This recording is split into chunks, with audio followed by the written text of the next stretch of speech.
Si lo sumáramos, multiplicamos la cantidad por esta diferencia de precio, es el impuesto, ¿no? Luego dice recaudo esto, pero ¿cuánto lo paga? ¿Quién lo paga?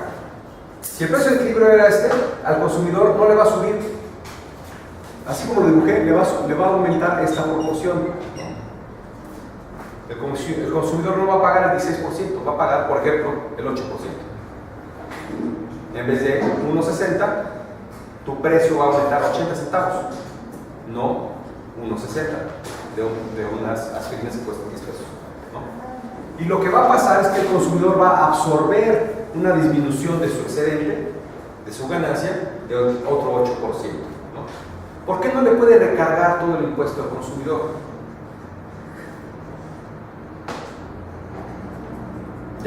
Ese fue el tema anterior, porque hay una elasticidad de la demanda, ¿no?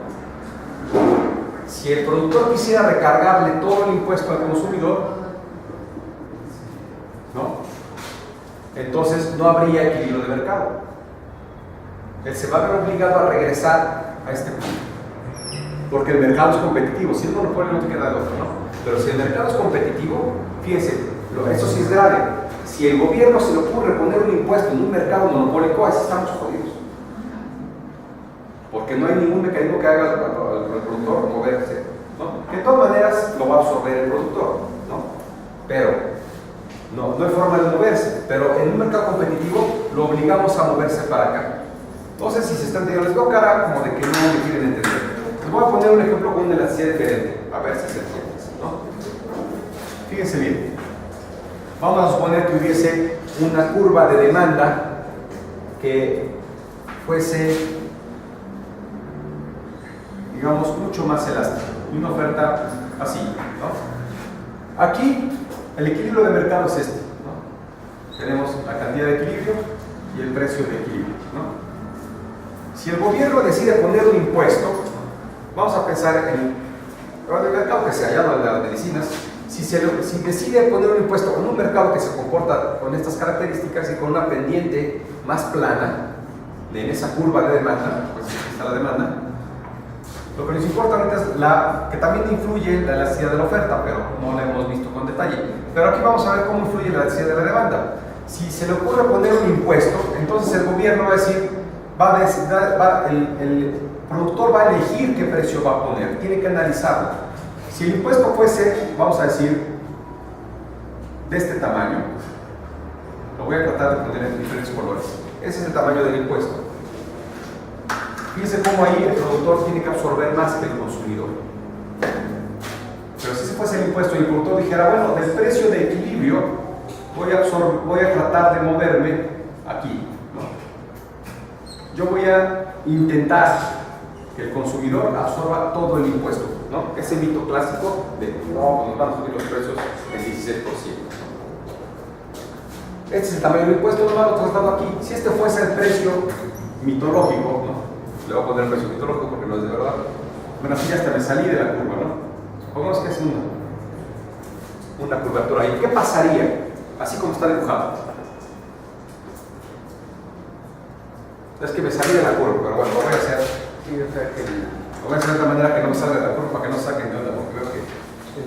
O sea, es lo que dice, ¿no? O sea, el precio real es el donde está el PE y está incrementando el precio del producto para que lo absorba el consumidor. ¿Qué pasa si el productor dice, bueno, yo voy a intentar, porque pues lo intentaré, ¿no? Yo tengo que maximizar mis beneficios y minimizar mis costos. Voy a intentar que los consumidores paguen todo el impuesto. ¿Qué va a pasar si lo intenta? O sea, que llegas mañana y toma la 16% más. Tú ibas por 10 aspirinas, ¿no? Pues no, ¿sabes qué?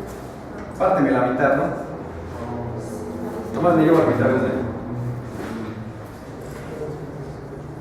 A ese precio, los consumidores no están dispuestos a pagar ni esta cantidad, ¿no? Si el productor dice, te voy a recargar todo el impuesto, ¿no? Impuesto a las quesadillas de la calle, ¿no? Que esos no pagan impuestos. Pero bueno, diga, a partir de ahora los tacos de canasta tienen un impuesto de 2 pesos, ¿no? Pues si cuestan 2 pesos, ¿no? 5. Bueno, Para que vean, ya subieron, ¿no? Yo por eso no compro tacos de canasta, están muy caros. En mi época, cuando yo iba a la universidad, costaban de a peso. Fíjense, me quedé que costaban 2 pesos. Fíjense cuánto no me como que taco de canasta, pero bueno, 5 pesos, ¿no? Que dijera el gobierno, vamos a subir vamos a cobrar 2 pesos a los tacos de canasta de impuestos, que fueran 7. Ustedes van a decir, bueno, pues cuando vayan siempre iban por 3 o por 4, así, ¿sabes qué? Dame uno para los dos, o sea, parte de la mitad. Bueno, sí, digan que no. Si cuesta 7 ya no van a comprar 5 tacos, o así. ¿Cuántos van a comprar? ¿La mitad de lo que compraban? 2 nada más, ¿no? Habrá quien comía 2 y entonces pida la mitad de uno, ¿no? Sí, se ponen de acuerdo con otro y entre 2 compran un taco, claro. Entonces va a pasar que van a decir, no, ¿sabes qué? Dame la mitad, ya no quiero los tacos que te compraba antes. Entonces, ¿qué va a hacer el de los tacos de canasta? Cuando se le quede la canasta completa de tacos y los tenga que tirar a la basura, va a decir, mi negocio ya no es viable, ¿no? Si yo quiero encontrar un equilibrio, tengo que ver cuánto le puedo cargar al consumidor y que esté de acuerdo, ¿no?, en pagarme algo, comprarme algo decente, y por lo tanto voy a empezar a absorber el impuesto. Entonces intuitivamente el de los tacos de canasta, como no sabe economía, va a decir, pero eso quiere decir que no se comporte como en una economía, pues, se va a comportar así, tarde o temprano va a llegar a la conclusión de mercado. Y va a decir, bueno, a 7 pesos no me los compran, entonces voy a tener que bajar el precio, mi precio, porque al gobierno tengo que dar sus 2 pesitos completos, ¿no? Voy a tener que bajar mi precio. Yo ya no voy a poder ganar 5 pesos, porque aunque los doy a 7, 2 le doy al gobierno. Pues los voy a bajar a 4, mi precio va a ser 4, es decir, los voy a dar a 6, ¿no? Para darle sus 2 pesos al canijo gobierno, ¿no? ¿Ven por qué da coraje pagar impuestos? Entonces, ¿qué va a hacer? Primer momento, dice, bueno, voy entonces a... ¿Y hay que logra? Pues logra otro equilibrio, ¿no? Le compran un poco más de tacos, ¿no? Pero él dice, todavía estoy ganando poco, ¿no? Ganaría un poco más si vendo más tacos, aún bajándoles otro peso, ¿no? Pues va a llegar el momento que va a llegar a esta conclusión, ¿no? Y entonces va a llegar justamente, ¿por qué es el equilibrio? Porque ahí es donde están de acuerdo, ¿no? El precio del productor, ¿no?, es tal que está ofreciendo exactamente la misma cantidad que el precio del consumidor implica la cantidad de demanda. ¿Se dan cuenta? Es decir, a este precio, aunque no está en el punto de equilibrio, a este precio, a esta combinación de precios, ambos están de acuerdo en la cantidad, porque aquí al oferente se le quedan los tacos, ¿no?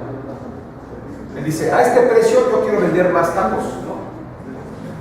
Si me los paga el consumidor, pero el consumidor dice, no, pero el demandante dice, no, pues no quiero tantos tacos, se le van quedando. Llega el momento en que están de acuerdo, ¿no? Esta es la cantidad demandada y esta es la cantidad, perdón, este es el precio, el precio que recibe el productor y este es el precio que paga el consumidor, pero en ambos casos están de acuerdo en ¿qué? En la cantidad. Esta es la cantidad de equilibrio más impuestos, ¿no? En esa cantidad están de acuerdo, pagando cada quien su precio respectivo. El consumidor, este precio, es el precio del consumidor. Nada más traje 2 colores, ¿no? Creí que había traído 3, aquí está el otro. Entonces, este es el precio del consumidor y este es el precio del productor, ¿no? Aquí estamos en la condición del equilibrio fiscal, del equilibrio de impuestos, perdón, el equilibrio con impuestos del mercado. La cantidad no eficiente, porque la cantidad eficiente sería esta, la cantidad más eficiente posible con esta recaudación. Recuperar esta eficiencia es una pérdida de eficiencia, es este triangulito, lo calculamos multiplicando, sacando, estimando cuánto vale esa área. Es la pérdida de eficiencia social, porque deberíamos estar produciendo esta riqueza, o sea, esta cantidad de tacos, pero la sociedad tiene solo esta cantidad de tacos, ¿no? Debido al impuesto.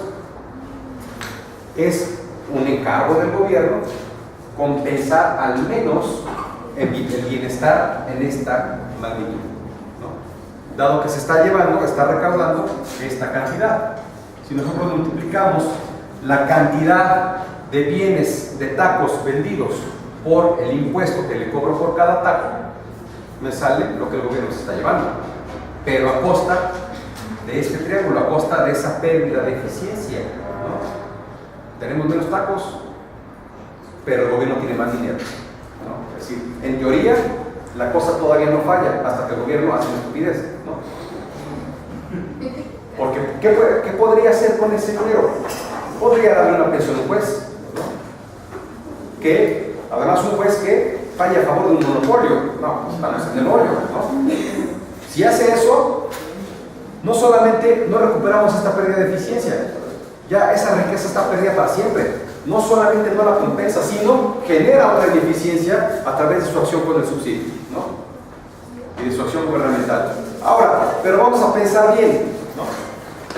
Eso, bueno, quedó claro lo del impuesto, es muy importante, ¿no? Bueno, quedé que iba a agotar el tema. No voy a entrar a los subsidios, nada más voy a decir eso, ¿no? El gobierno debería, pues, utilizar los subsidios racionalmente, eficientemente y con equidad. Es decir, procurar hacer una acción con ese gasto público que devuelva por lo menos, si no es que genere más, pero que devuelva por lo menos la pérdida de eficiencia que generó al cobrar el impuesto.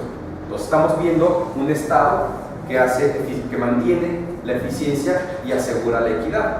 Por algo cobra impuestos, ¿no? Si no, ¿para qué lo queríamos en economía o en Estado, ¿no? Entonces, pero lo más importante es ver la incidencia. Voy a repasar con otro ejemplo, con otra elasticidad, para que se vaya viendo la importancia. Ya vi el caso de la elasticidad unitaria, de la elasticidad. Ahora, ¿qué pasaría en un mercado donde la demanda fuese más o menos así? Esta es la demanda. Ahorita no nos importa tanto cómo es la oferta. Bueno, no la voy a poner tan acostada, vamos a pensar que tiene más o menos 45 grados, pero la demanda sí está un poquito más horizontal. Bueno, no es horizontal, pero un poquito más derecha. Si no hubiese impuestos, el equilibrio de mercado sería este, ¿no? Este es el equilibrio de mercado y este sería el precio de mercado. Ahora, ¿qué va a pasar en esta economía cuando el gobierno, igual que en el otro, decida poner un impuesto? Si pone un impuesto y el productor decide cobrarle todo el impuesto, pues ya vimos qué pasa, ¿no? Supongamos que este es el tamaño del impuesto inicial y el productor dice, le vamos a cobrar todo el impuesto al precio, ¿no? La demanda sería esta, ¿no? Perdón, sí, la demanda sobre esta sería la demanda si le cargamos todo ese impuesto, pero el oferente no está dispuesto a este precio a ofrecer esta cantidad, ¿no? Para poder ofrecer esta cantidad, el productor tendría que estar en otro punto, ¿no? Entonces, va a sentir la necesidad de bajar el precio, ¿no? Hasta llegar, a ver, ¿por qué lo estoy poniendo? Hasta llegar a este punto, ¿no? Igual que la vez pasada. Ahora, aquí ¿qué pasa? A diferencia del ejemplo anterior, aquí el precio del productor y el precio del consumidor. Aquí el precio del productor sufre un efecto más pequeño que el precio del consumidor. ¿Sí están observando eso? Cuando la demanda es poco elástica, ahí sí es muy probable que los consumidores paguen por lo menos la mayor cantidad de precios. Nunca todo, eso sí, a menos que fuese una elasticidad así, a menos que la demanda fuese así, ¿no? Es decir, que solo hay una cantidad fija que se va a demandar. Entonces sí, el productor le podría trasladar todo el impuesto al consumidor, pero siempre va a haber entre más cerca de lo horizontal, de lo vertical esté la demanda, pues entre más la veamos así recta, más le va a trasladar el impuesto el productor al consumidor, ¿no? Porque hay poca elasticidad. Eso pasa, ahí sí, por ejemplo, con las gasolinas, ¿no? Cuando hay un impuesto a las gasolinas, claro, los productores absorben un poco del impuesto, pero le trasladan la mayor parte del impuesto al consumidor.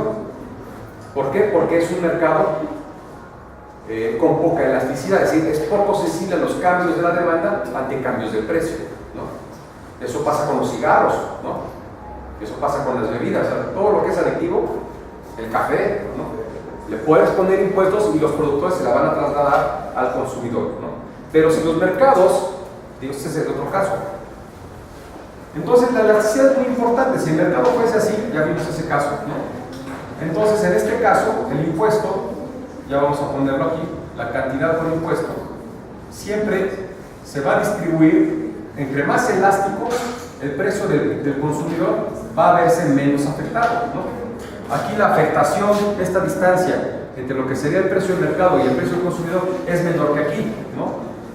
Cuando el mercado es inelástico, entonces el consumidor tiene mayor incidencia fiscal. Cuando el mercado es elástico, es el productor el que tiene mayor incidencia fiscal, ¿no? Claro, todo esto en mercados con competencia. Si el mercado no es competitivo, después vamos a ver el caso del monopolio, espero que me dé tiempo en el curso, pues la historia cambia, pero por eso es importante que el gobierno o la intervención del Estado vaya dirigida. Es una de las principales actividades. Digo, hasta en la Constitución dice que los monopolios están prohibidos, ¿no? Por alguna razón extraña, sigue habiendo monopolios. Yo digo que no necesitamos otra Constitución, necesitamos que la que tenemos se haga bien, que se cumpla, ¿no? Entonces, pero en teoría, ¿no? Viendo las teorías, si por ejemplo, ¿qué mercado se les ocurre que sea muy elástico? Fíjese dónde el gobierno podría realmente, si quisiera, realmente generar distribución del ingreso. ¿No? Pero no lo va a hacer porque, pues, por alguna razón, ya voy a hablar con él porque se está grabando. Pero en el turismo ahorita pues hay cosas que vamos a ver lo contrario, ¿no? Van a bajar los impuestos y van a hacer monopolios, ¿no? Pero pues ahí estaría, ese es el sector correcto, ¿no? ¿Por qué? Porque obviamente los empresarios estarían teniendo que pagar la incidencia fiscal, ¿no? Absorberían a través de la disminución de sus propios precios la incidencia fiscal. Si les ponen un impuesto a Six Flags, ¿qué va a hacer Six Flags? ¿Subir sus precios? Si dicen el impuesto es del 30%, ¿qué va a hacer Six Flags? ¿Subir el precio 30%? Pues a lo mejor te lo sube el 5% y va a absorber la mayor. ¿Por qué? Porque es un servicio con una gran elasticidad, ¿no? Si mañana te dicen el rollo a partir de ahora sube sus precios, tiene un impuesto de 30%, pues ya no vas al rollo, ¿no? No, sí vas, porque el dueño del rollo va a decir, espérate, yo no les puedo subir 30% el precio a mis clientes porque entonces quiero, voy a tener que absorber el impuesto yo y voy a tratar de cobrarles un poco más, pero hasta donde aguante mi mercado, ¿no? La demanda no aguanta más del 5%, ¿no? Y vas a seguir yendo al rollo porque el 5% no es tan alto, ¿no? Pero el gobierno está recaudando, ¿no? O sea, si de repente hubiese un deseo sensato, sano, realista del gobierno de distribuir el ingreso de la clase empresarial hacia la clase trabajadora, pues haría algo así, ¿no? Decir, a ver, ¿dónde están los mercados elásticos? ¿No? ¿Dónde les puedo cargar más la mano con impuestos al consumo y que la incidencia fiscal vaya más hacia las empresas? Ah, pues ahí les cobro altos impuestos, no el 16, el 30, y nadie tendría que escandalizarse, ¿no? ¿Cómo que el 30%? Sí, señor, pero usted no va a pagar el 30, va a pagar menos, porque es muy elástico, ¿no? Y además con ese recurso, pase. Bueno, pues vamos a terminar por hoy, vamos a concluir entonces, como quedamos el siguiente lunes, como les había dicho, van a dar una instrucción esto del taller de inglés, y bueno, pues los dejo con el profesor. Muchas gracias. Oscar. No nos entiendo. Como recordarán, pues